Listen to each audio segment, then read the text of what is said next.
ಮಳೆ ಬಂದ ಹಾಗೆ ಬಂತು ಮಹಿಳಾ ಆಯೋಗ. ಧರ್ಮಸ್ಥಳದ ವಿಚಾರದಲ್ಲಿ ನಾಗಲಕ್ಷ್ಮಿ ಚೌಧರಿ ನಿಧಾನ ಮಾಡಿದ್ಯಾಕೆ? ಸರ್ಕಾರ ಹಸ್ತಕ್ಷೇಪ ಮಾಡಿದರೂ ಡೋಂಟ್ ಕೇರ್ ಅಂತಾರ ನಾಗಲಕ್ಷ್ಮಿ. ಇವರಿಗೂ ಧನ್ಯವಾದ ಹೇಳ್ತಾರ ಧರ್ಮಸ್ಥಳದ ಧರ್ಮಾಧಿಕಾರಿ. ಧರ್ಮಸ್ಥಳದ ಸುತ್ತಮುತ್ತ ನಡೆದಿರುವಂತಹ ಅಪರಾಧ ಚಟುವಟಿಕೆಗಳು ತೀರಾ ಬೇರೆ ಬೇರೆಯಲ್ಲ. ಅಲ್ಲಿ ನಡೆದಿರುವಂತಹ ಅಸಹಜ ಸಾವುಗಳು, ಅತ್ಯಾಚಾರ ಹಾಗೂ ಕೊಲೆಗಳು ಎಲ್ಲವೂ ಒಂದಲ್ಲ ಒಂದು ರೀತಿಯಲ್ಲಿ ಒಂದಕ್ಕೊಂದು ಸಂಬಂಧ ಇರೋ ಹಾಗೆ ಮೇಲ್ನೋಟಕ್ಕೆ ಅರ್ಥ ಆಗುತ್ತೆ. ಹೇಗಿರುವಾಗ ಎಸ್ಐಟಿ ತಂಡ ಕೇವಲ ಚಿನ್ನಯ್ಯ ತೋರಿಸಿದ ಬುರುಡೆಗಳನ್ನ ಹುಡುಕೋದಷ್ಟೇ ನಮ್ಮ ಕೆಲಸ ಅನ್ನೋ ಹಾಗೆ ಕಾರ್ಯಾಚರಣೆಯನ್ನ ನಡೆಸ್ತಾ ಇತ್ತು. ಅಲ್ಲಿ ಸಿಕ್ಕಿರುವ ಅನಾಥ ಶವಗಳ ಹಿಂದಿನ ತನಿಖೆಯಾಗ್ಲಿ, ಸೌಜನ್ಯ, ವೇದವಲ್ಲಿ, ಪದ್ಮಲತಾ, ಯಮುನಾ, ಆನೆಮಾವುತ ನಾರಾಯಣ ಮುಂತಾದವರ ಕೊಲೆಗಳ ಬಗ್ಗೆ ಎಸ್ಐಟಿ ಖುದ್ದು ಆಸಕ್ತಿ ವಹಿಸಲಿಲ್ಲ. ಎಸ್ಐಟಿ ರಚನೆ ಆಗೋದ್ರಲ್ಲಿ ರಾಜ್ಯ ಮಹಿಳಾ ಆಯೋಗದ ಅಧ್ಯಕ್ಷರ ಪಾತ್ರ ಹಾಗೂ ಪತ್ರ ಇತ್ತು ಅನ್ನೋದು ಎಲ್ರಿಗೂ ಗೊತ್ತಿರುವಂತಹ ವಿಚಾರ.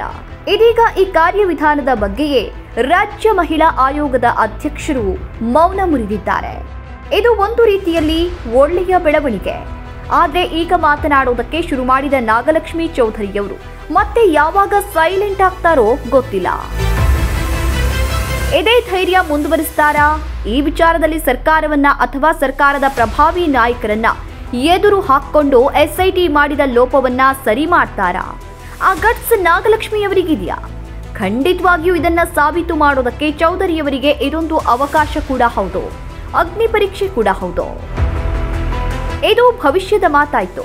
ಇನ್ನು ಭೂತಕಾಲದ ವಿಚಾರಕ್ಕೆ ಹೋದ್ರೆ, ನಾಗಲಕ್ಷ್ಮಿ ಚೌಧರಿಯವರು ರಾಜ್ಯ ಮಹಿಳಾ ಆಯೋಗದ ಅಧ್ಯಕ್ಷರಾಗಿ ಅಧಿಕಾರ ವಹಿಸಿಕೊಂಡ ನಂತರ ಈ ಧರ್ಮಸ್ಥಳ ಪ್ರಕರಣದ ಬಗ್ಗೆ ಎಷ್ಟು ಆಸಕ್ತಿ ವಹಿಸಿದ್ರು ಅನ್ನೋದು. ಧರ್ಮಸ್ಥಳದಲ್ಲಿ ಲೆಕ್ಕವಿಲ್ಲದಷ್ಟು ಹೆಣ್ಣು ಮಕ್ಕಳ ಅಪಹರಣ, ಅತ್ಯಾಚಾರ ಹಾಗೂ ಕೊಲೆಗಳಾದರೂ ನಾಗಲಕ್ಷ್ಮಿ ಚೌಧರಿಯವರು ಆ ಕಡೆ ಅಷ್ಟಾಗಿ ಗಮನವನ್ನ ವಹಿಸಲಿಲ್ಲ. ಅದರಲ್ಲೂ ಸೌಜನ್ಯ ಪ್ರಕರಣ ಅಷ್ಟು ಜೋರಾಗಿ ಸದ್ದು ಮಾಡಿದ್ರು, ಎಷ್ಟೊಂದು ಹೋರಾಟ ಪ್ರತಿಭಟನೆಗಳಾದರೂ ಮಹಿಳಾ ಆಯೋಗದ ಕಿವಿ ಮಾತ್ರ ಮಂದವಾಗಿಯೇ ಇತ್ತು, ಕಣ್ಣು ಯಾಕೋ ಮಂಜು ಮಂಜಾಗಿಯೇ ಇತ್ತು. ಕನಿಷ್ಠ ನಾಗಲಕ್ಷ್ಮಿ ಚೌಧರಿಯವರು ಸೌಜನ್ಯ ಮನೆಗೆ ಹೋಗಿ ವಿಚಾರಣೆ ಮಾಡಿ ನ್ಯಾಯ ಕೊಡಿಸೋ ಭರವಸೆಯನ್ನೂ ಕೊಡಲಿಲ್ಲ. ಈ ನಡುವೆ ಅವರು ಧರ್ಮಸ್ಥಳ ದೇವಸ್ಥಾನಕ್ಕೆ ಭೇಟಿ ಕೊಟ್ಟಿದ್ದಾರೋ ಇಲ್ವೋ ಗೊತ್ತಿಲ್ಲ. ಅಕಸ್ಮಾತ್ ದೇವರ ದರ್ಶನಕ್ಕೆ ಹೋಗಿದ್ರೆ ಅಲ್ಲಿ ಪಕ್ಕದಲ್ಲೇ ಇದ್ದ ನೊಂದವರ ದರ್ಶನವನ್ನೂ ಮಾಡಿದ್ರೆ ಇನ್ನೂ ಹೆಚ್ಚಿನ ಪುಣ್ಯ ಬರ್ತಿತ್ತು. ಇದಕ್ಕೂ ಮೀರಿ ಮಹಿಳಾ ಆಯೋಗದ ಅಧ್ಯಕ್ಷರಾಗಿ ನಾಗಲಕ್ಷ್ಮಿ ಚೌಧರಿಯವರ ಕೈಯಲ್ಲಿ ಇರುವಂತಹ ಅಧಿಕಾರವನ್ನ ಉಪಯೋಗಿಸಿದ್ರೆ ಬಹುಶಃ ಸೌಜನ್ಯ ಪ್ರಕರಣ ಇಷ್ಟು ದಾರಿ ತಪ್ತಾ ಇರಲಿಲ್ಲ. ಯಾವಾಗ ಇವರು ಅಧಿಕಾರ ಸ್ವೀಕಾರ ಮಾಡಿದ್ರೋ ಆವಾಗಿನಿಂದ ಈ ಪ್ರಕರಣದ ಕಡೆಗೆ ಗಂಭೀರವಾಗಿ ಗಮನ ಹರಿಸಿದ್ರೆ ಇವತ್ತಿನ ಪರಿಸ್ಥಿತಿ ಬೇರೇನೇ ಆಗಿರ್ತಾ ಇತ್ತು. ಆದರೆ ನಾಗಲಕ್ಷ್ಮಿ ಚೌಧರಿಯವರು ಸೌಜನ್ಯ ಪ್ರಕರಣದ ಬಗ್ಗೆ ಆಶ್ಚರ್ಯ ಹುಟ್ಟಿಸುವಷ್ಟು ನಿರ್ಲಕ್ಷ್ಯ ತೋರಿಸಿದ್ದಂತೂ ಇಡೀ ರಾಜ್ಯದ ಗಮನಕ್ಕೆ ಎದ್ದು ಕಂಡಿದೆ. ಹಾಗಂತ ನಾಗಲಕ್ಷ್ಮಿ ಚೌಧರಿಯವರು ಕ್ರಿಯಾಶೀಲರಲ್ಲದ ಅಧ್ಯಕ್ಷರೇನೂ ಅಲ್ಲ.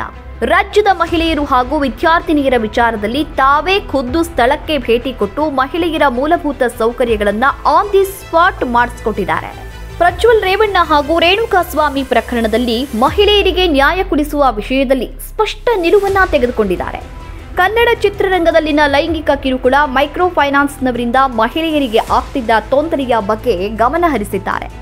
ಇದೆಲ್ಲದರ ಜೊತೆಗೆ ಚಿನ್ನಯ್ಯ ಧರ್ಮಸ್ಥಳದಲ್ಲಿ ನೂರಾರು ಬುರುಡೆಗಳನ್ನ ಹುಡುಕಿ ಕೊಡ್ತೀನಿ ಅಂತ ಬಂದಾಗ ಎಸ್ಐಟಿ ರಚನೆಗೆ ಮುಖ್ಯ ಕಾರಣವಾಗಿದ್ದೇ ನಾಗಲಕ್ಷ್ಮಿ ಚೌಧರಿಯವರು.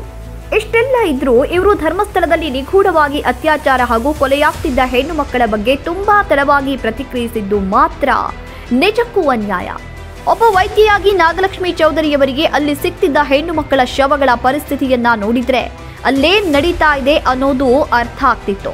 ಒಂದ್ ರೊಟ್ಟಿ ಕೊಡ್ತೀಯ ನೀನು ನೀನ್ ಎಷ್ಟು ಧೈರ್ಯ ನಡೆಸ್ತಾ ಇದೀನಿ. ನಿನ್ಗೆ ಯಾರಪ್ಪ, ನಿನ್ಗೆ ಗಾಡ್ಬೋದಲ್ಲ ಯಾರಪ್ಪ ನಿನ್ಗೆ? ಹೆಣ್ಣು ಮಕ್ಕಳ ಹಾಸ್ಟೆಲ್ನಲ್ಲಿ ತೊಂದರೆ ಆಗ್ತಿದೆ ಅಂದಾಗ ಸ್ಥಳಕ್ಕೆ ಹೋಗೋ ಮಹಿಳಾ ಆಯೋಗದ ಅಧ್ಯಕ್ಷರು ಎಲ್ಲೋ ಒಂದ್ ಕಡೆ ಇಷ್ಟೊಂದು ಭೀಕರ ಹತ್ಯಾಕಾಂಡ ನಡೆದಿದ್ರು ಧರ್ಮಸ್ಥಳಕ್ಕೆ ಹೋಗಿ ಖಡಕ್ ಕ್ರಮವನ್ನ ತೆಗೆದುಕೊಳ್ಳದೆ ಇರೋದು ಆಶ್ಚರ್ಯದ ವಿಚಾರ. ಏನೇ ಇರ್ಲಿ, ಈಗಲಾದ್ರೂ ಹಿಡಿದ ಹಠವನ್ನ ಬಿಡದೆ ಎಸ್ಐಟಿ ತನಿಖೆಯಲ್ಲಿ ಲೋಪಗಳಾಗಿದ್ರೆ ಅದನ್ನ ಬಯಲಿಗೆ ಎಳೆದು ಪ್ರಭಾವಿಗಳ ಆಟಕ್ಕೆ ಮಣಿಯದೆ ಸರಿಯಾದ ತನಿಖೆ ಆಗಿ ನಿಜವಾದ ಅತ್ಯಾಚಾರಿಗಳಿಗೆ, ಕೊಲೆಗಡುಕರಿಗೆ ಶಿಕ್ಷೆಯಾಗೋ ಹಾಗೆ ಮಾಡಿದ್ರೆ ಹಳೆಯದೆಲ್ಲವೂ ಮರೆತು ಹೋಗುತ್ತೆ.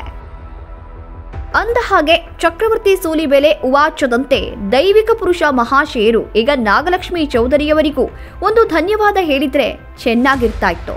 ಹೆಣ್ಣು ಮಕ್ಕಳ ಬಗ್ಗೆ ಅಪಾರ ಗೌರವ ಹೊಂದಿರುವ, ಅದರಲ್ಲೂ ಚಿಕ್ಕ ವಯಸ್ಸಿನ ಹೆಣ್ಣು ಮಕ್ಕಳಿಗೂ ಇನ್ನಿಲ್ಲದಂತೆ ಗೌರವಾದರಗಳನ್ನ ನೀಡುವ ಹೆಗ್ಗಡೆ ಕುಟುಂಬದ ಮುಖ್ಯಸ್ಥರಾಗಿಯಾದರೂ ದಣಿಗಳು ನಾಗಲಕ್ಷ್ಮಿ ಚೌಧರಿಯವರಿಗೆ ಈ ಸಂದರ್ಭದಲ್ಲಿ ಒಂದು ಧನ್ಯವಾದವನ್ನ ಹೇಳಿ ಅವರಿಗೆ ನೈತಿಕ ಸ್ಥೈರ್ಯವನ್ನ ತುಂಬಬೇಕಿತ್ತು.